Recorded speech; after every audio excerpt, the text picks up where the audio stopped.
Welcome to the Deep Dive. Today, we're embarking on, well, an incredible journey. We're diving into the minds of some really influential thinkers on personal growth. That's right. We're looking at the top 101 experts who help us improve our lives. It's a fantastic compilation. Yeah, like a shortcut almost to understanding this huge world of self-improvement. Exactly. Our mission today is to pull out the really potent insights, the surprising nuggets from this whole collection. It's more than just names, isn't it? Oh, definitely. Think of it like a map, showing the core ideas that really drive personal growth. So Yeah. whether you're looking for, a solid reference or maybe a mini course in certain Yeah. beliefs, Or just a quick shot of empowerment. you'll find it here. We'll get into the minds that kind of help create the self-improvement movement and also those who are, leading it now. Okay, so let's dig in. One thing that jumps out right away. Hmm. So many of these experts say that real, lasting change, it starts inside. Within our own minds, our beliefs. Right. Like Napoleon Hill, Think and Grow Rich, classic stuff. Right. His core idea was that desire is the starting point of all achievement. But he wasn't talking about just like hoping for something. No, not just a wish. He called it a keen, pulsating desire.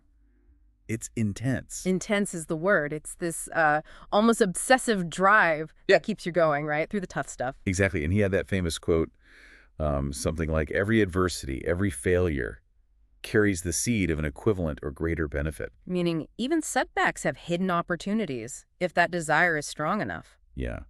It's fascinating how these foundational thinkers, from different times, all landed on the power of mindset. It really seems to be about how the conscious mind and the subconscious, too, kind of shapes our reality. Totally. And Norman Vincent Peale, The Power of Positive Thinking, he's right there too. Oh, yeah. He really pushed believing in what's possible, and he warned about building up obstacles in your imagination. Right, those self-imposed limits. He genuinely felt his book could help almost anyone. Shows how powerful just shifting your outlook can be. It does. That idea of self-imposed limits, it really hits home. Well, and Maxwell Maltz with psychocybernetics. Yeah. He took it further with this idea of a success mechanism inside us. Oh, I love that concept. Yeah, he put it beautifully. Something like, within you right now is the power to do things you never dreamed possible. And how do you unlock it? This power becomes available to you just as you can change your beliefs.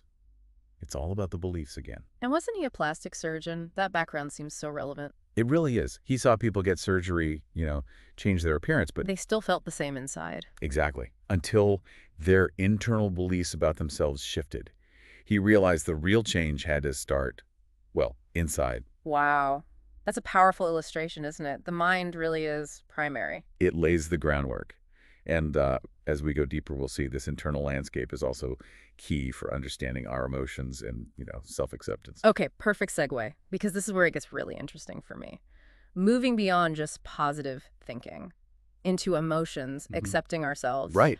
Albert Ellis, for example, Rational Emotive Behavioral Therapy, RDBT, from a guide to rational living. Yeah, REBT gives people the power to change those unhealthy ways of thinking and behaving. How does it work, basically? Well, by confronting what he called irrational beliefs, those rigid, absolute thoughts. Like, I must be perfect, or things have to go my way. Exactly those. They often lead to emotional problems. Ellis kind of moved away from traditional psychoanalysis to focus directly on challenging these thoughts. To get healthier emotional responses. Makes sense. And then Daniel Goleman came along and just blew up our understanding with emotional intelligence. Right. He argued that just looking at IQ is way too narrow for success. Totally. Emotional intelligence is critical. Things like personal motivation, empathy, altruism. So it's not just about being smart, it's about managing yourself and your relationships. Precisely. It kind of raises the question, how do we weave all these different ideas about emotions and self-acceptance together? For like a fuller picture of well-being. Yeah. Goleman showed understanding and managing emotions, yours and others, is just as vital as pure brain power. Our internal stories shape everything. And some people offered really practical tools too, right? Like David Burns, Feeling Good. Oh yeah, huge book, especially for depression. It offers scientifically proven techniques to lift your spirits, develop a positive outlook, very hands-on. And then there's Debbie Ford. Her idea of shadow work is pretty fascinating, from the dark side of the light chasers. It is. The whole point, she says, is to become whole, to end our suffering, to stop hiding ourselves from ourselves. So facing the parts of ourselves we don't like, the anger, the fear. Exactly, the stuff we suppress or reject. Because, as she points out, a lot of us are frightened to look within ourselves at those parts. That's a challenging idea, but powerful. That wholeness comes from embracing everything. And Nathaniel Branden, he reinforces this with the 6 pillars of self-esteem. What's his core principle? The first step toward change is awareness. The second step is acceptance. It's so fundamental. You have to know where you are before you can move. Right. And he stresses that high self-esteem isn't about feeling superior. It's about finding joy in being who they are. Just being okay with yourself. It sounds like a really holistic way to think about inner harmony. Yeah, these experts, taken together, they show self-awareness and acceptance aren't finish lines. They're ongoing processes. Different maps, same general direction. Okay, so we've talked about the inner world. What about connections with others? That's huge too, right? Our deep dive must cover that. Absolutely. A cornerstone of a fulfilling life. And John Gray, well, everyone knows men are from Mars, women are from Venus. Can't avoid that one. No. His whole angle is that acknowledging gender differences in communication styles can really help relationships. Like how men might withdraw under stress, women might want to talk it out, stuff like that. Exactly. Understanding those tendencies can bridge a lot of common gaps, he argues. It's interesting, these experts show relationships can be challenging. But also where we find huge growth and meaning. Precisely. Understanding the pitfalls and differences is key. Speaking of pitfalls, Dr. Laura Schlesinger, she doesn't pull any punches in 10 stupid things couples do to mess up their relationships. No, she's very direct. She points fingers at specific behaviors. Like what? Well, stupid secrets, hiding things that break trust. Stupid pettiness, like trying to control everything or nitpicking constantly. Ugh, that sounds exhausting. It breeds resentment. And stupid priorities where work or hobbies always come before the relationship. Her message is blunt, yeah, but clear. Watch out for these things. Wow. Okay. And on a completely different note, there's Mitch Albom, Tuesdays with Maury. So much wisdom there. Oh, incredibly poignant. Maury's whole philosophy was that meaning comes from loving others, connecting with your community. And creating something purposeful. Right. And that line, death ends a life, not a relationship. Just wow. So powerful. And you also have people like Barbara DeAngelis working on building better connections, too. Programs for more happiness with your partner, kids, friends. What's her focus? She really gets into the wrong and right way to communicate. Practical advice on listening, expressing needs effectively. Her Making Love Work infomercial was huge back in the day.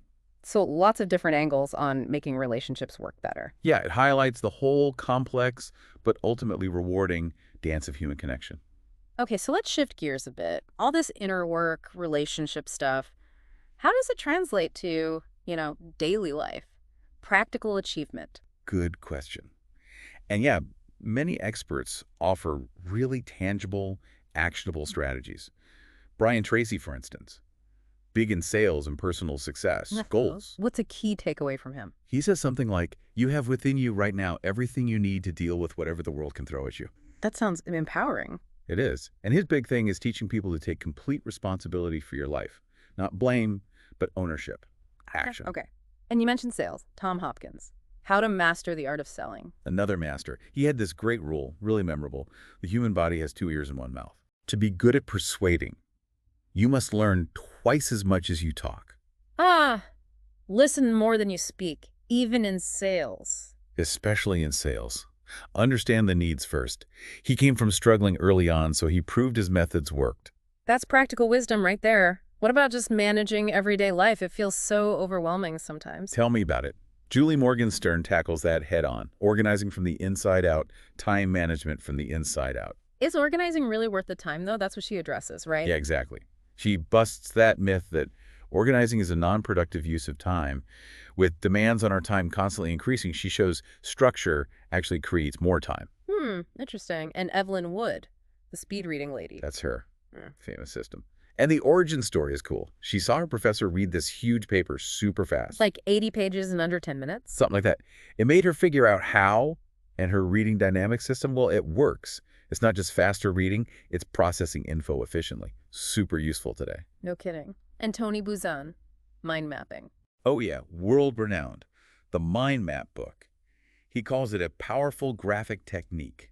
a universal key to unlock the potential of the brain. So it's like visual brainstorming. Notes. Kind of. Nonlinear. Branches, images, keywords. It mimics how your brain connects ideas, so it boosts memory, creativity. Okay, these are some seriously practical tools. They really are. Not just about getting by, but optimizing how we think and work. Thriving, really. All right, so we've covered mindset, emotions, relationships, practical skills. But there's another layer, isn't there? The deeper stuff. Absolutely. Meaning purpose, the spiritual dimension. A lot of these experts guide us there, too. And like Paulo Coelho, The Alchemist. So many people love that book. It resonated hugely. And that key insight, tell your heart that the fear of suffering is worse than the suffering itself. Wow, that's profound. Don't let the fear stop you. Pretty much. He also says, every day God gives us the moment in which we have the ability to change everything that makes us unhappy. It's about agency transformation, always possible. It's easy to see why it changed lives. Definitely. And Deepak Chopra with the 7 spiritual laws of success. His focus is different, more holistic. How so? He sees health as way more than just not being sick. Understanding natural laws, he believes, leads to well-being on all levels. Does he offer practical tips? Yeah, simple things. Listen with your heart. Give something to everyone, even just a compliment or a smile. Integrating spiritual ideas into daily actions. Fostering connection, abundance. Nice. And Eckhart Tolle, the power of now. Huge impact. Massive. His core message is simple, but deep. Be fully and intensely in the now. To escape the mental chatter. Right. To feel being, achieve enlightenment. It's about experiencing the present moment, truly, finding freedom there. And Thich Nhat Hanh, he connects different traditions, right? Beautifully. In Living Buddha, Living Christ, he shows mindfulness as central to all religious practice. He famously had Buddha and Jesus on his altar. Showing shared paths to presence, compassion. Exactly. Then you have someone totally different, like Carlos Castaneda, the teachings of Don Juan. Very unique perspective.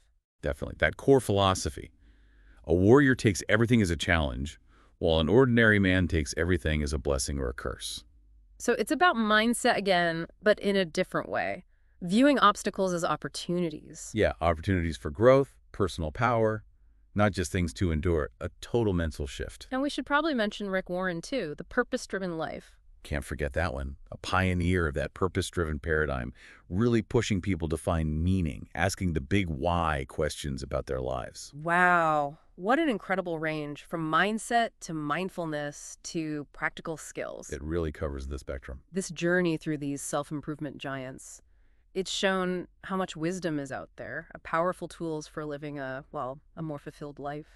Absolutely. And this deep dive into the top 101 experts, it really reminds us that self-improvement isn't about arriving somewhere perfect. It's more of a continuous journey. Exactly. Continuously understanding, cultivating the resources we already have inside, applying this diverse wisdom to navigate, this constantly changing world. So a final thought for everyone listening. Yeah, here's something to chew on. Given this incredible range of perspectives we've touched on, what's the one area of personal growth that you feel most curious about exploring next? And how might digging into that specific area maybe reveal a new aha moment about who you're actually becoming?